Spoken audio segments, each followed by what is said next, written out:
Akashvani Kochi FM 102.3.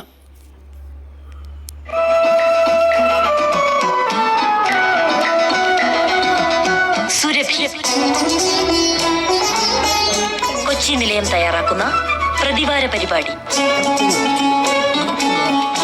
Surabhi. പ്രിയ ശ്രോതാക്കളെ, സാഹിത്യ സുരഭിയിലേക്ക് സ്വാഗതം. പരിപാടിയിൽ ഇന്ന് സി ശ്രീകുമാർ എഴുതി അവതരിപ്പിക്കുന്ന കഥ സോണി വർഗീസ് വാരനാടിന്റെയും മായ ബാലകൃഷ്ണന്റെയും കവിതകൾ എന്നിവ കേൾക്കാം.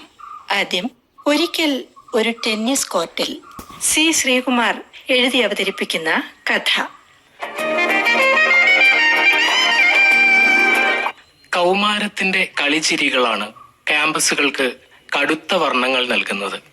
ഒന്നും അറിയാഞ്ഞല്ല, നീണ്ട 20 വർഷങ്ങളാണ് കടന്നുപോയത്. അന്നൊന്നും മനസ്സിത്രയും പതറിപ്പോയിട്ടില്ല. വീണ്ടും ഒരു കൂടിക്കാഴ്ച, അതൊരിക്കലും പ്രതീക്ഷിച്ചതുമല്ല. മിസ്റ്റർ ഷാജി, ഒന്ന് നിൽക്കണേ. അതേ വാക്കുകൾ. 20 സംവത്സരങ്ങൾ. ലോ കോളേജിന്റെ ഇരുണ്ട ഇടനാഴികളിൽ ഒന്നിൽ ഏതാണീ സുന്ദരി എന്നറിയാതെ പകച്ചു നിന്ന മധ്യാഹ്നം ഓർമ്മത്തുമ്പിൽ നിറം മങ്ങാതെ ഇന്നും കിടപ്പുണ്ട്. ഞാൻ സ്റ്റെല്ല, ഷാജിയുടെ ജൂനിയർ ബാച്ചിൽ പഠിക്കുന്നു. നിങ്ങളുടെ ക്ലാസ്സിൽ പഠിക്കുന്ന റീന ഹോസ്റ്റലിൽ എന്റെ റൂംമേറ്റ് ആണ്. എന്നെ അറിയില്ലെങ്കിലും റീനയുടെ വർണ്ണനകളിലൂടെ മിസ്റ്റർ ഷാജി എന്റെ ഒരടുത്ത സുഹൃത്തായി കഴിഞ്ഞിട്ടുണ്ട് ഇതിനകം. സന്തോഷം തന്നെ. പക്ഷേ റീന എന്നോട് പറഞ്ഞിട്ടുണ്ടാവില്ല എന്നെക്കുറിച്ച്. എനിക്കറിയില്ലേ അവളെ. മിസ്റ്റർ ഷാജി എന്നോട് ക്ഷമിക്കണം കേട്ടോ. ഇതിൽ കൂടുതൽ കത്തിവെക്കാൻ ഇന്ന് എനിക്ക് ഇത്തിരി സമയക്കുറവുണ്ട്. നമുക്കിനിയും വിശദമായി കാണാം. പരിചയപ്പെട്ടതിൽ സന്തോഷം, ഞാൻ പറഞ്ഞു. അത് കേൾക്കാൻ നിൽക്കാതെ അവൾ നടന്നകന്നിരുന്നു. ഒരു സുന്ദരിയുടെ സൗഹൃദം ഒട്ടും തന്നെ കഷ്ടപ്പെടാതെ കൈവന്ന സന്തോഷത്തോടെ ഞാനും. ടെന്നീസ് കോർട്ടിൽ ഞാനും റീനയും ഒരുപോലെ വീക്കായിരുന്നു. എങ്കിലും ചുരുക്കം ചില വൈകുന്നേരങ്ങളിൽ ഞങ്ങൾ ടെന്നീസ് കളിച്ചു. ഷാജിക്കറിയോ, സ്റ്റെല്ല ടെന്നീസിൽ യൂണിവേഴ്സിറ്റി ചാമ്പ്യനാണ്. എന്റെ ദുർബലമായ സ്മാഷുകളെ തടയാൻ പണിപ്പെടുന്നതിനിടയിൽ റീന പറഞ്ഞു, അവൾക്കിവിടെ പറ്റിയൊരു കമ്പനിയില്ല. എന്റെ റീന, പറയണ്ടേ എന്റെ കാര്യം? ഞാൻ കൊടുക്കാമല്ലോ കമ്പനി. ഇന്നു മുതൽ ടെന്നീസ് കോർട്ടാണ് എന്റെ വീട്. ഒരാഴ്ചയ്ക്കുള്ളിൽ സ്റ്റെല്ലയ്ക്കെന്നല്ല, മരിയ ഷറപ്പോവയ്ക്ക് പോലും പറ്റിയ കമ്പനിയായി ഞാൻ വളരും. പതിവിൽ കവിഞ്ഞ എന്റെ ആവേശം റീനയ്ക്ക് പിടിച്ചില്ലെന്ന് തോന്നുന്നു. അവൾ പിന്നെ സ്റ്റെല്ലയെ കുറിച്ച് ഒന്നും പറഞ്ഞില്ല. 1 മാസത്തിന് ശേഷമാണ് സ്റ്റെല്ലയെ ഞാൻ വീണ്ടും കാണുന്നത്. ഒരു വൈകുന്നേരം ടെന്നീസ് കോർട്ടിൽ ഒറ്റയ്ക്ക് പരിശീലിക്കുകയായിരുന്നു അവൾ. കാക്കി നിക്കർ മാത്രമിട്ട ഒരു ചെറുക്കൻ പന്ത് എടുത്തു കൊടുക്കുന്നുണ്ട്. ഓ സ്റ്റെല്ല, ഞാനുള്ളപ്പോൾ എന്തിനാണ് ഇങ്ങനെ? കമ്പനി വേണമെങ്കിൽ പറഞ്ഞാൽ പോരെ?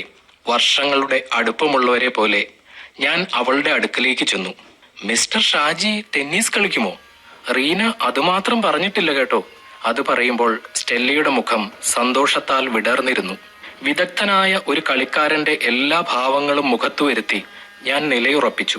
മുഖത്തെ ഭാവം കളിയിൽ കാണാതെ വന്നപ്പോൾ കാക്കി നിക്കറുകാരൻ ചുണ്ടുകൂട്ടി ചിരിച്ചു. മതിയട ചിരിച്ചത്. ഇവൾ യൂണിവേഴ്സിറ്റി ചാമ്പ്യനാണ്, ഞാനൊരു കമ്പനി കൊടുത്തെന്ന് മാത്രം. പറയരുതെന്ന് കരുതിയതാണെങ്കിലും അറിയാതെ പറഞ്ഞുപോയി. ഛേ, സ്റ്റെല്ല എന്തു വിചാരിച്ചു കാണും? എനിക്ക് കോംപ്ലക്സ് ആണെന്നോ? എങ്ങനെയെങ്കിലും ഈ നാണക്കേടിൽ നിന്ന് മുഖം രക്ഷിക്കണമെന്ന വ്യഗ്രതയിൽ ടോം ചെറിയാനെ പറ്റി ഞാൻ പറഞ്ഞുപോയി. അവൻ എന്റെ അടുത്ത സുഹൃത്താണെന്നും. ഫൈനൽ ഇയറിലെ ഉയരം കൂടിയ ആ ആളല്ലേ? മിസ്റ്റർ ഷാജി, എനിക്കൊന്ന് പരിചയപ്പെടുത്തി തരണം കേട്ടോ. കോളേജിലെ ടെന്നീസ് ചാമ്പ്യൻ അവനാണ്. സ്റ്റെല്ല കേട്ടുകഴിഞ്ഞിരിക്കുന്നു. പരാജയങ്ങളുടെ വൈക്ലഭ്യം മറയ്ക്കാൻ പാടുപെട്ടുകൊണ്ട് ഞാൻ പറഞ്ഞൊപ്പിച്ചു. അവൻ എന്നെ പോലെ അല്ല കേട്ടോ, നന്നായി കളിക്കും.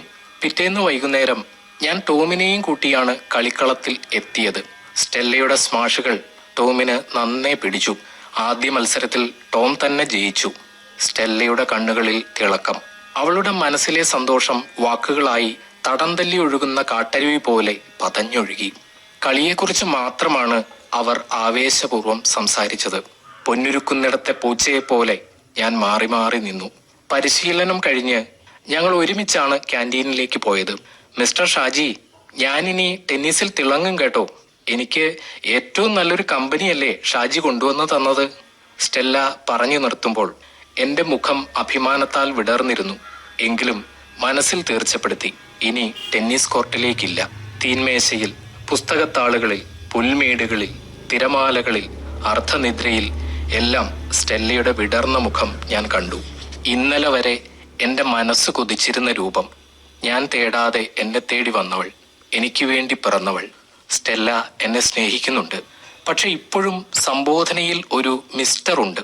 റീനയാണ് മറുപടി തന്നത്. ഷാജി വെറുതെ അവളുടെ പുറകെ പോകേണ്ട കേട്ടോ. അവൾ പ്രേമത്തിലൊന്നും വീഴുന്ന ടൈപ്പല്ല. സംബോധനയിൽ ഒരു മിസ്റ്റർ ചേർത്താൽ ചീപ്പ് സെന്റിമെന്റ്സുമായി ആരും വരില്ലെന്നാണ് അവൾ പറയാറ്. റീനയ്ക്ക് കുശുമ്പാണ്. അല്ലെങ്കിൽ സ്റ്റെല്ലയുമായി ഞാൻ അടുക്കുന്നതിൽ അവൾക്ക് എന്തോ താല്പര്യക്കുറവുണ്ട്. എന്തുമാകട്ടെ, അതിനെക്കുറിച്ച് ആലോചിച്ച് തല പുണ്ണാക്കാൻ എനിക്ക് താല്പര്യമുണ്ടായിരുന്നില്ല.